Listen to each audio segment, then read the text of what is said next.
Hello students, मैं सी Joshi TGTSST केंद्रीय विद्यालय ITBP सेकेंड शिफ्ट देहरादून। आज जो हम टॉपिक पढ़ने जा रहे हैं उसे पढ़ने से पहले मैं एक कहानी आपको सुनाऊंगा। ये कहानी है एक स्टूडेंट रवि की। लंबी छुट्टियों के बाद जब रवि स्कूल जा रहा था तो उसने देखा कि उसके स्कूल के नजदीक जो खेल का मैदान था उसमें खुदाई हो गई है। स्कूल के पास एक अकेला वही मैदान था जहां पर वो खेलने के लिए जाया करता था। वहां लोगों ने बताया कि यहाँ पर एक बड़ी बिल्डिंग बनने वाली है। जब रवि को समझ में आया कि मुलायम घास, गेंदे के फूल और तितलियों वाला विशाल मैदान अब हमेशा के लिए नष्ट हो चुका है, तो उसकी आंखों से आंसू छलकने लगे। उसने यह बात अपने सहपाठियों को बताई। मॉर्निंग असेंबली में जब प्रिंसिपल ने बहुत उदासी से कहा, देखो कैसे हमारा पर्यावरण बदल रहा है। क्लास में पहुंचकर रवि ने अपने टीचर से पूछा, पर्यावरण क्या है? तो उनके टीचर ने उत्तर दिया, जो कुछ भी आप अपने आसपास देखते हो वही पर्यावरण है।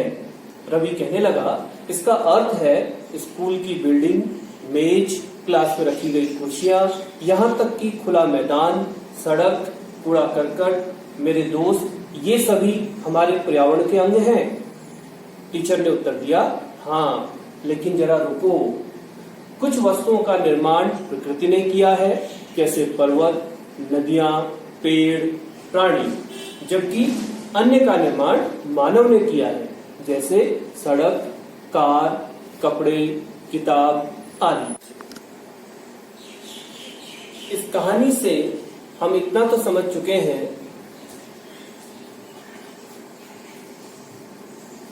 कि किसी भी जीवित प्राणी के चारों ओर पाए जाने वाले लोग, स्थान, वस्तुएं एवं प्रकृति को पर्यावरण कहते हैं। और आज का जो हमारा विषय है वो है एनवायरनमेंट, पर्यावरण।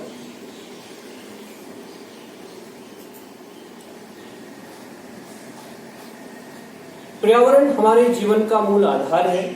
यह हमें सांस लेने के लिए हवा, पीने के लिए जल, खाने के लिए भोजन और रहने के लिए भूमि प्रदान करता है। मानव इस प्राकृतिक पर्यावरण में कैसे परिवर्तन करता है? कार का धुआं वायु को प्रदूषित करता है, पानी एक बर्तन में इकट्ठा किया जाता है, भोजन को बर्तनों में परोसा जाता है और भूमि पर कारखानों का निर्माण होता है। मानव कार, मिल, कारखानों और बर्तनों का निर्माण करता है। इस प्रकार से मानव प्राकृतिक पर्यावरण में परिवर्तन करता है। पर्यावरण के घटक, पर्यावरण के 3 घटक हैं, प्राकृतिक, मानव निर्मित और मानव। प्राकृतिक घटकों की बात करें तो इसमें स्थल मंडल, वायुमंडल, जल मंडल और जैव मंडल आते हैं। वहीं अगर हम मानव निर्मित पर्यावरण की बात करें तो इसमें बिल्डिंग्स, पार्क, पुल, सड़क, इंडस्ट्रीज और स्मारक। इसी तरीके से मानव भी पर्यावरण का एक घटक है। मानवीय पर्यावरण में मानव की परस्पर क्रियाएं, उनकी गतिविधियां और उनके द्वारा बनाई गई रचनाएं सम्मिलित हैं। तो अगर मानव पर्यावरण के घटकों की बात करें तो उसमें एक व्यक्ति के रूप में, परिवार के रूप में, समुदाय के रूप में, धर्म के रूप में, उसकी शैक्षिक, आर्थिक और राजनीतिक स्थिति, इन सबको मानव पर्यावरण का अंग माना जाता है। पर्यावरण प्राकृतिक और मानव निर्मित परिघटनाओं का मिश्रण है। प्राकृतिक पर्यावरण में पृथ्वी पर पाई जाने वाली जैविक और अजैविक दोनों परिस्थितियां सम्मिलित हैं। जैविक घटक जिसमें सजीव प्राणी रहते हैं, सजीव प्राणियों का संसार, जैसे पादप और जंतु। अजैविक घटक निर्जीव पदार्थों से बना हुआ या निर्जीव पदार्थों का संसार, जैसे पर्वत, पहाड़, स्थल।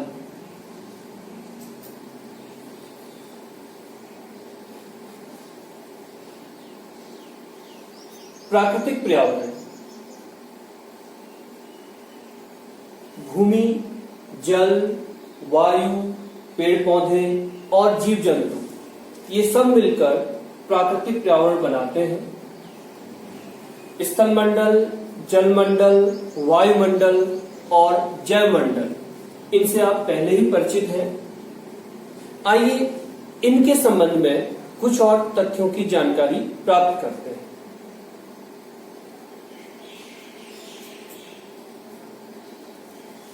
सबसे पहले स्थलमंडल, पृथ्वी की ठोस प्रॉपर्टी या कठोर ऊपरी परत को स्थलमंडल कहते हैं।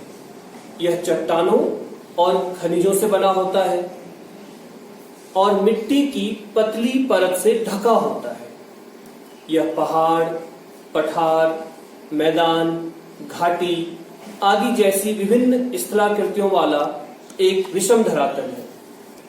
ये स्थलाकृतियां महाद्वीपों के अलावा महासागर की सतह पर भी पाई जाती हैं।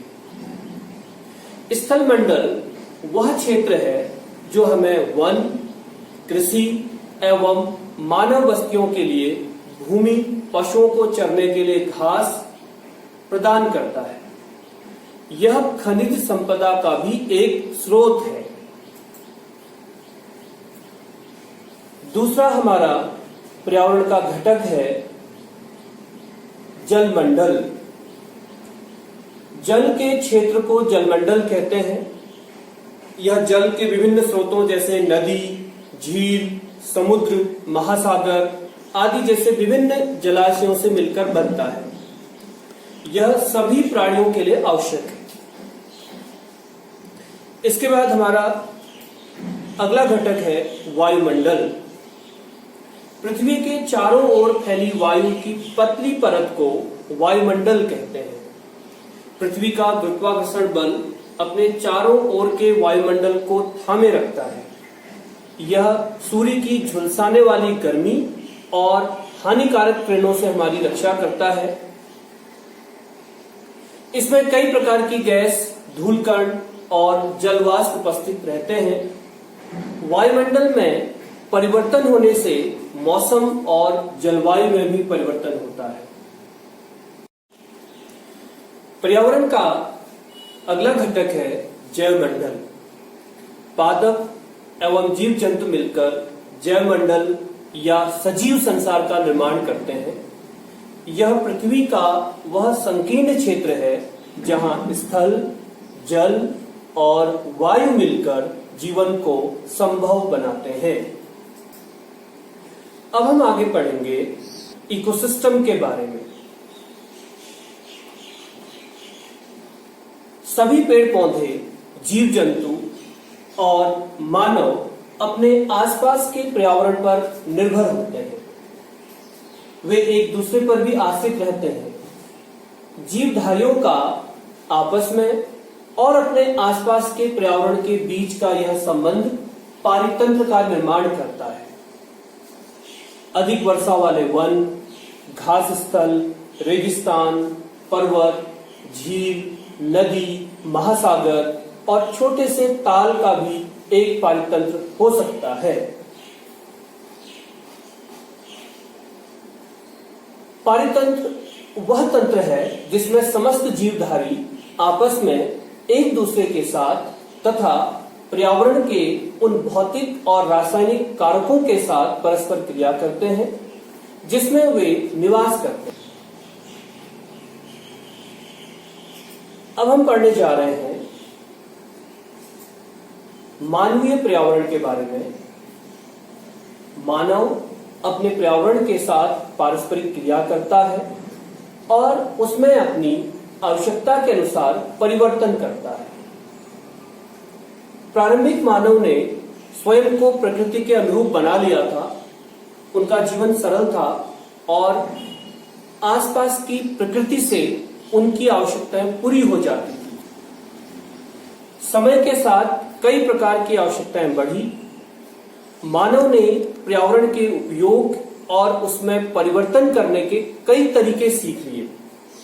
उसने फसल उगाना सीखा, पशुओं को पालना सीखा, स्थायी जीवन जीना सीख लिया, पहिए का आविष्कार हुआ, आवश्यकता से अधिक अन्न उपजाया गया और वस्तु विनिमय पद्धति का विकास हुआ।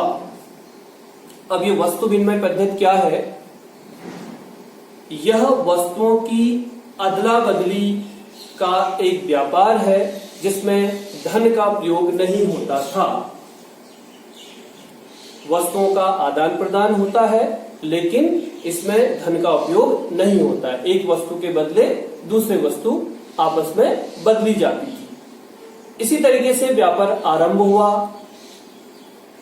वाणिज्य का विकास हुआ, औद्योगिक क्रांति से बड़े पैमाने पर उत्पादन प्रारंभ हो गए, परिवहन तेज गति से होने लगा, सूचना क्रांति से पूरे विश्व में संचार सहज और तेज हो गया।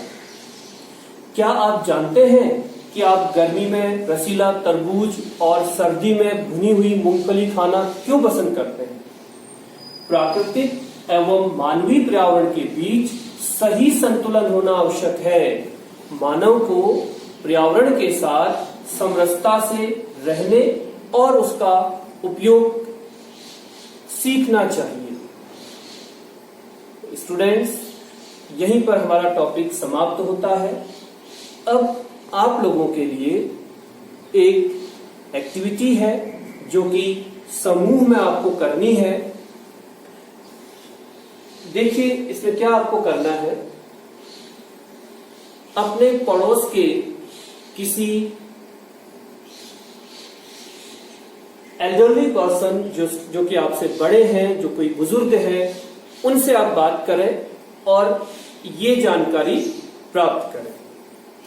नंबर 1, जब वे आपकी उम्र के थे तब उनके आसपास कैसे पेड़ थे?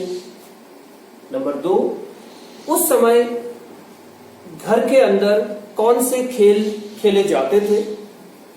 नंबर 3, उस समय उनका पसंदीदा फल कौन सा था?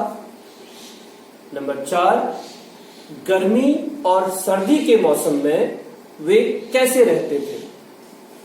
जब ये जानकारी आप प्राप्त कर लेंगे तो इस प्राप्त जानकारी को दीवार पर या बुलेटिन बोर्ड के रूप में आप प्रदर्शित करेंगे।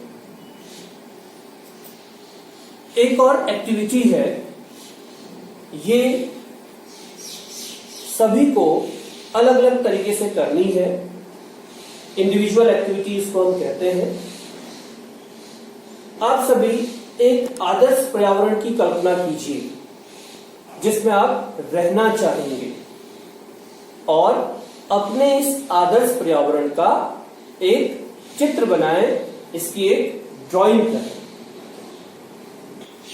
Thank you. Stay home, stay safe, स्वस्थ रहिए, सुरक्षित रहिए, 2 गज दूरी, मास्क है जरूरी।